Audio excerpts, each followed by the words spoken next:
Welcome to Talent on Latinos from Latinos in Michigan TV. I'm your host, Liliana Ospina Herstred. And today I have a very special guest. His name is Zane Benavides. He's from Lansing. He's a community leader. I know him for years. Actually, a few years ago, I went to one of his networking events for the Hispanic community. But he is having a spectacular event in the next few days. He's having some awards for the Hispanic community, and we want to talk about his awards and, of course, what he has been doing for the last few years to improve the lives of many Hispanics in Lansing. So we welcome Zane Benavides. Zane, welcome to Latinos in Michigan. I was telling my audience that I know you for a few years now. The first time I met you, it was in a networking event All in right. Lansing. That was, and I actually remember interviewing you. Yeah. Or no, I interviewed Lorenzo. Lorenzo. That's how I met Yeah. Lorenzo. Yeah, I know Lorenzo for years. But one of the things that I always admire is that you are a connector. You are always connecting the Hispanic community, especially when it comes to business opportunities or community initiatives. So please tell my audience, who are you? What you do? Thanks, Liliana. Yeah. We I was born and raised in Lansing. My parents were migrant workers down in South. So they came up from South Texas, for a better life. They got involved in Lansing. There's one big church, Cristo Rey Church, and they always did volunteer work. They whether it be at the church or in the community. My dad worked for GM, doing union work as well for after a while. But I kind of followed their path in terms of trying to help people. I decided to. I kind of was a person that always thought that there was a better way to do things. So in 2007, we started with the Latinos to College project. We used to take up to 200 high school students for the day. For many of them, it was their first time on campus, but that program evolved into Cafecito, Caliente. And all we wanted to be was just kind of a hub, a website where you could find information about the Hispanic Latino community here in Greater Lansing, mid-Michigan. People are always saying that, there's not a lot to do within the culture, and yet there was never a way to broadcast it or at least get it out, to the people, unless of course we talked to the newspaper, but they weren't taking our stories either. So we basically just kind of, became a website. We added a business directory. One by one, I got to know the businesses, the business community. So on our website, cafecitocaliente.com, we actually have a Latino business directory. It's got over 200 entries, professionals. They're all Latino-owned businesses. We try to. I actually have gotten to know a lot of them. I did some work for when all the grant money came out, especially for COVID. Government was putting out millions. I think 4 million was one grant total. Another was like the next two in 2020 and 2021. I think there was close to 23 million altogether that they gave away. So Cafecito had a hand in that. We went around talking with businesses, trying to get them to apply for the grants. Many of them, we had a hand in a lot. People getting $5, $10, up to $20,000 that they did not have to pay back. So we kind of had our name known within the business community. So like, as we speak right now, I do some work for the Michigan Small Business Development Center. And my role is in 2 counties. I move around and I work with the Hispanic Latino businesses. And the hope is that they apply for free resources. Everything's taxpayer dollars. Everything's free. Business consulting. We've been able to help businesses. I think there's one that they bought their own building, several others with social media, websites, just kind of guiding them through the process. There's a lot of questions, a lot of red tape. But that's kind of my role in the business community. Cafecito itself, we're just kind of a hub that a lot of people find along the way, and especially everybody's looking for that Latino community. You found out yourself with your program. so many people have seen what you do and, what you've accomplished, especially out in like Detroit. We're just kind of we're a real smaller version of what you do. So I have to admit, I really admire what you do. Um, you Oh, know, I- thank you. No, I admire you too. It's a yeah, lot of I'll tell work. you, I was very excited when you came aboard a few years back because of the fact that we all know that, that Spanish speaking population, they don't always have access to the news. And you know what's coming up? Now that I just thought of this, I think we have a meeting coming up. There's the weather station out of Detroit. They have a website that's available for the Detroit area. I know Saginaw. And the website, if you go on the website, normally everything's in English. Well, this one's in Spanish. So we have some kind of a They were meeting coming up. looking. Right. They were looking for a meteorologist, a Spanish speaking. Actually, I got. They Oh, really? contacted me. Somebody contacted me, but I'm not a meteorologist. So Oh, I'm a journalist. But I knew. yeah, I I knew. mean, I think it's either me or Monica. I think we both did it. Was that we sent them your name because they were looking for somebody oh, to kind of, help put that information out at the least. I mean, the oh, website, thank it's you. all in Spanish. They can get the weather reports, which, for some people, they just don't think anything of it. But better than I do, that population, they don't always have access to the news. So, like I said, No, I absolutely love what you do. In fact, I need to, you know what? oh, What I need thank to you. do is I need to bring your stuff over on my stuff to where people have Oh, access to it. You know, oh, let's do it. yes, no, Let's do it. definitely. Oh yeah, Yeah. I Because love even, to collaborate. oh, yeah, especially, I mean, again, I get a lot of Spanish speaking population and yo entiendo, pero no puedo hablar mucho en español. I mean, I can get by if I have to. But we know that population's there, and in Lansing we've got a big we have a big community that's kind of come in from other countries. So like for example, the Lansing School District is dealing with that right now, and they don't have the staffing for it. And we're talking people with kids, young families. We're also talking older generation that have college degrees in other countries. So, and of course they come here and, they kind of have to do manual labor. And so it's just there's a lot of ways to kind of do this. So yeah, we'll have to figure that Mm. out. But, A in a lot of nutshell, people from. well, a Go lot of ahead. people, I interrupted you. I'm sorry. Because no, no, I'm excited. so that's why I'm talking too, because I can kind of see the connection here a little bit better now. I've stayed super busy the last.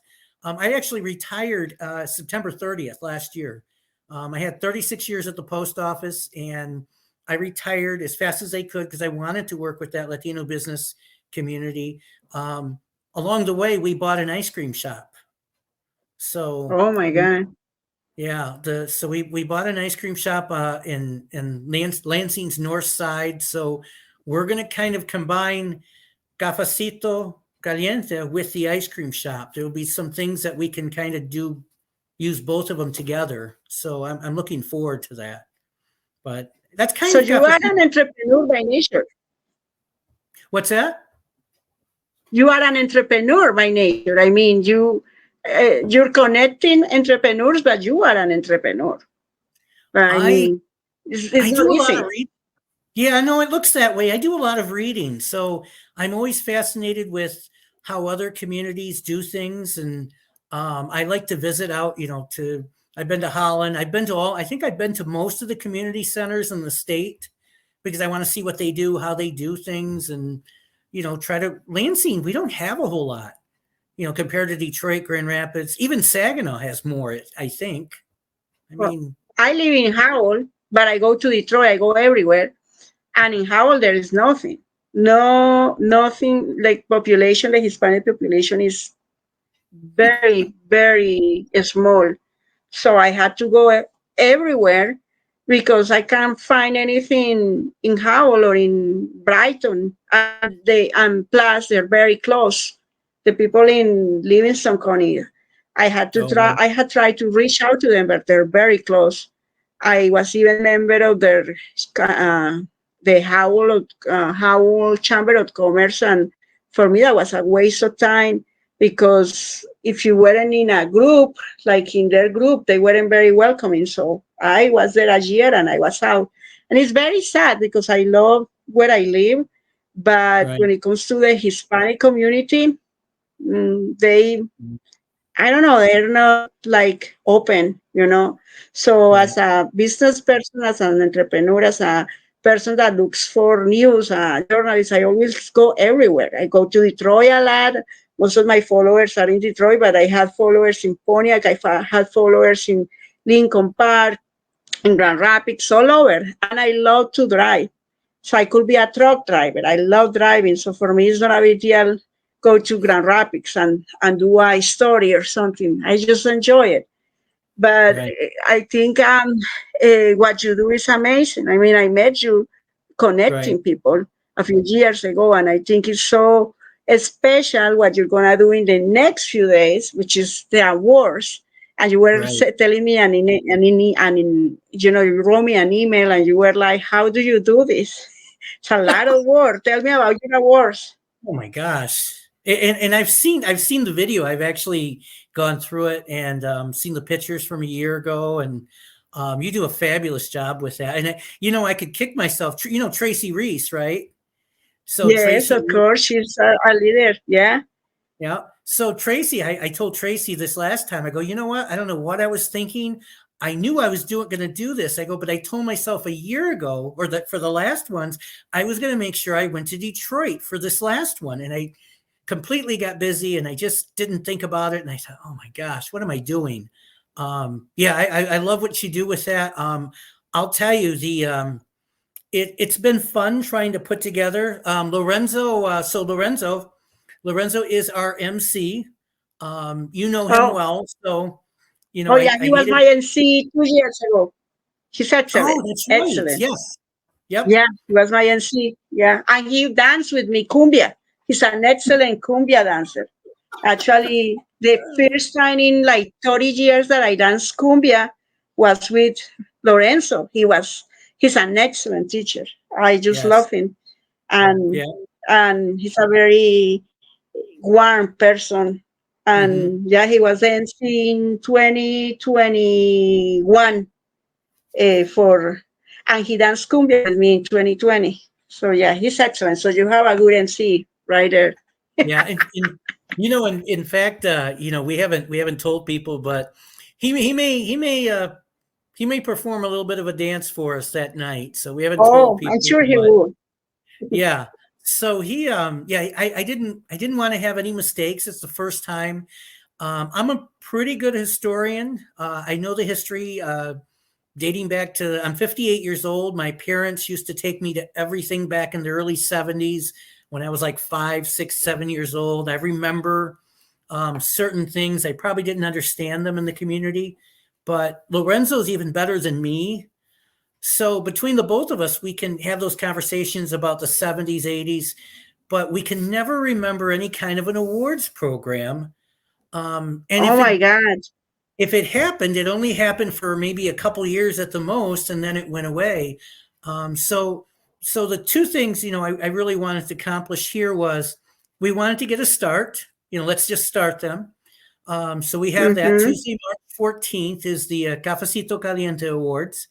The second thing is I want to make sure it's sustainable. I want to make sure, in fact, we've already set the date for September 2024. So next year, we're going to move it to September in the middle of Hispanic Heritage Month. So I'll have to make sure that I Yeah. line it up with yours, and that way they're separate dates. So we'll make sure of that.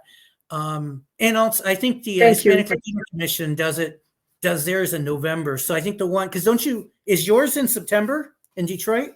No, mine is it's in the last week of Hispanic Heritage Month, which is like this year is gonna be on October 12th.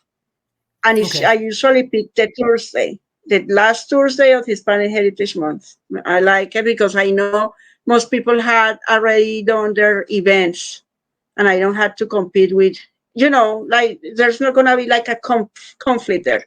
So That's that's what I smart. pick at Thursday. I love that. That's very smart. So you already know. Thank So you. yes, no, I I absolutely love that.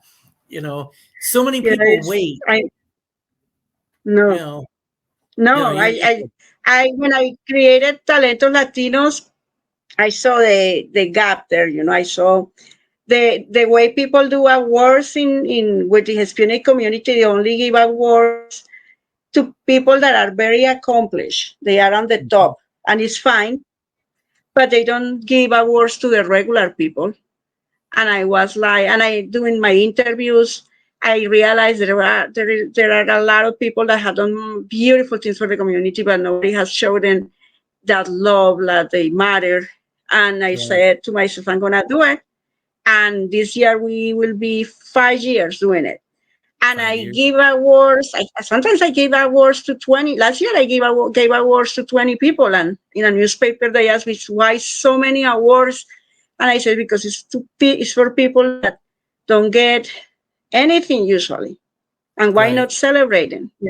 So, but it's hard doing an event like this. You have to think about everything: music, performers, decorations, food. I mean, you name it. Even the design of the flyers, the posters, the design of your awards. So it's a lot. And I'm a control freak, so I like to control everything. But I need to change that because last year I had some issues because I didn't delegate. But this year my Mhm. husband said, no, I'm helping you with this because there were some issues there. But yeah, it's if you love it, it's like I enjoy that stress. It's crazy to say, Oh, but I right, enjoy it. right, right. but, No, that makes but it's sense. Well, some people but like the it's journey, right? They like to yeah, not that it's a game, but they like that journey, that game, that part that pushes you, to do everything right, do it, just the thrill of it all, you know, and that's probably you. I mean, yeah, I because I enjoy it. I've got it on a very small scale. I mean, um, we've had different events. Like I should be at the one in Saginaw. There's one in Saginaw.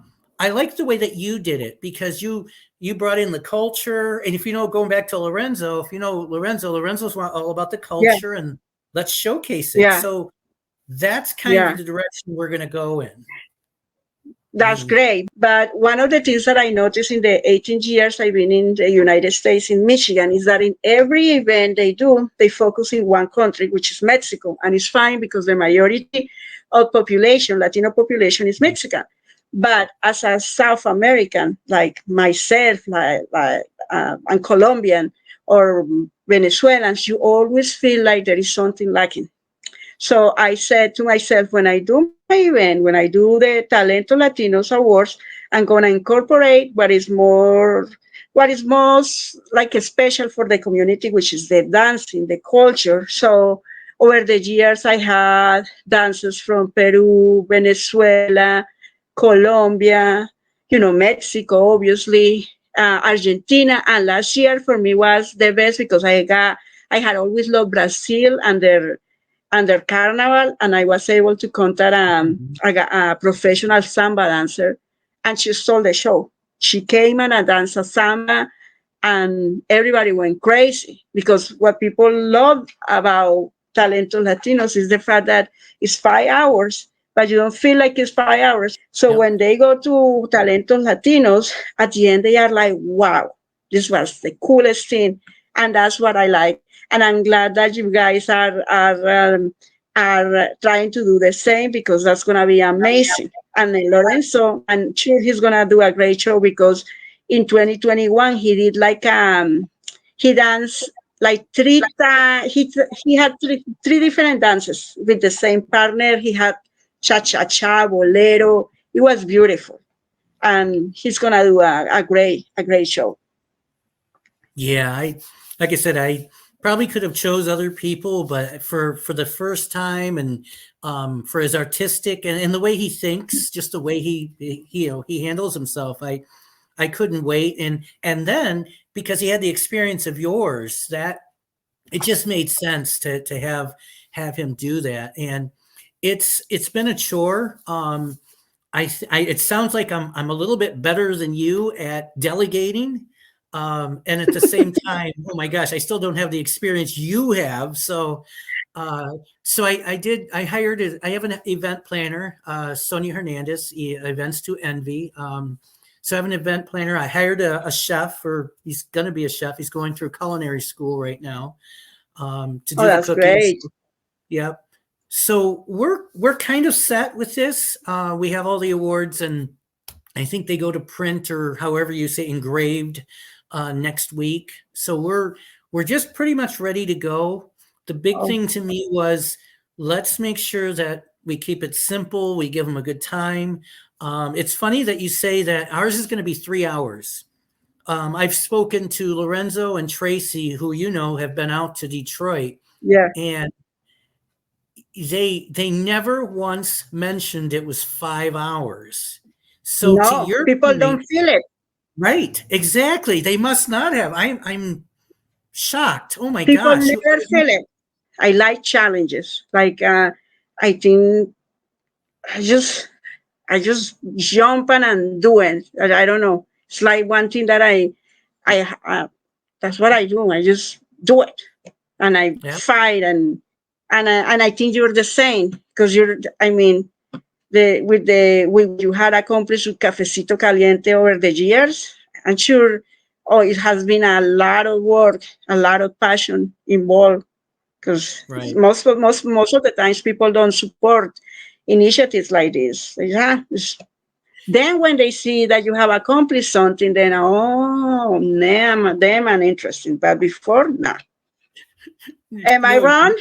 no, you're absolutely right. Absolutely right. I remember when I came up with the Cafecito Caliente name in 2012. I built my own website, so I'm able to make websites. So you have to put a name to it. So I came up with Cafecito Mhm. Caliente, and I had different people in the community kind of laugh and just joked with me about it. That's kind of funny and whatever. And as time went Yeah. on over the years, we created networking events. We have a 5K race series, Cinco de Mayo 5K, Frida, Loteria, Running La Vida Loca is the last one, but we call it the Running La Vida Loca race series. So people joked about that, and we're doing okay with it. I mean, we're building community. We're giving people. Not only are we creating events that people can take part in, we need volunteers to help make it work. So then it gives people something to do. I mean, I've gotten several retirees show up because they want something to do. They were very active in the community. They retired and there's nothing. So, and then especially with COVID, but so it kind of serves both purposes. So we've been very fortunate, very blessed. And, it's funny you say that. Like, I'm thinking about it. Not many people know this, but Cafecito, we're 10 people. There's 10 of us, so on my team, and really, with the exception of one, and I have a 10th. The 10th person is there maybe 3 times a year, and that's about it. But they're all women. And what I found to be true more than anything is, and I love saying it because it's so true. Women make things happen. They just Mm-hmm. do. So Cafecito Caliente. So I have the Facebook group, okay, and I don't know if you've ever looked at your numbers. Now, social media is mostly women, but Cafecito Caliente, the group, is 72% women. Cafecito, the business page, is around 74% women. But my Mine 5 is races are roughly about 65, 70% women. So you probably have some in similar numbers. 52% of my audience is women. 48 is men. But yeah, the majority of the audience is women. That's true. Women are more involved in things like that. I guess men are dedicated to work. I don't know. Women work too, but when it comes to things like matters to them, like their culture, the community, being involved. I think women are more passionate and they want to work on that. They want Right. to, and I think that's the difference. Hmm. Oh yeah. So what will be the message for the community? Saying now you had I already bought my ticket. I'm looking forward to go to your event. I wanna make connections, meet more people. I mean, I'm excited. What will be the message for the people in Lansing and people that is gonna see that are gonna see this interview? It's gonna be people in Detroit, Pontiac, all over Michigan. What would you tell them? It would be, I guess, you know what, it would be similar to the message that I guess I've been trying to push for about a little less than 2 years now. Um, I'm 58 years old. A lot of the community leaders in Greater Lansing are 64 years up, 64 years old up to the mid 80s. Okay. And we have a younger generation coming up. And there's always that idea that the older generation stays in charge of everything, and that younger generation, they keep waiting for that older generation to kind of get out of the way, move out of the way, or pass the baton. Mentorship is huge. We need to do more of that. So I guess for me, if there was a message, I think it would be this: is that we have a younger generation now. We either help show them a way, or we're in even more trouble than we are today. We've got to be able to lift that younger generation up. The community awards, I believe most of the awards are going to somewhat younger generation. In fact, I think every single one of them, except for one, a lifetime achievement, a legacy award, is older. She's older than I am, but everybody's much younger than me. They have talent. I love that. That's going back to your show, the name. You threw the word talent in there. That's perfect. There's a younger generation that has talent. We need to utilize that. We need to show them not only can they use that in the community and the world, they can use that within the Latino community as well. And unless we mentor them, unless we kind of help show them a way a little bit, they're just going to use that talent in the world. And that's okay. Nothing wrong with that. But our community, the Hispanic Latino community, whether it be city of Lansing, statewide, nationwide, we just miss on that. We're not very good at mentorship. We need to bring that younger generation. We need them. Simple as that. They need to rise up. And now's the time. Now's the time. 2024 elections are coming sooner than we want them. Now's the time. Mm-hmm. We need to embrace our younger generation, inviting them, show them the way. Because right now, not all of them, some of them they're not motivated. I don't think they had the will that, I don't know, that probably all people like you and I, older people, have the ambition. They are Right. too, they have too many distractions with TikTok. And that's a problem. That's a problem. Okay, Absolutely. saying thank you so much for this wonderful interview.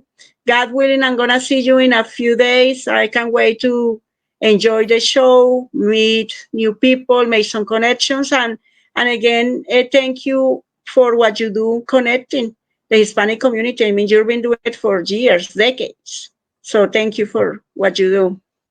Well, thank you for having me on, Liliana. I think I'll look to you, and you'll see me at yours. I promise I will be at yours. I'll try to bring a couple friends of mine, You're and Oh, you're invited for October 12th, God willing, in Lincoln, at the Lincoln Manor in Lincoln Park. Thank really, you. I Bye. was just there. So you take care. I'll be there. All right. Okay. Bye bye. Okay. See you. Bye.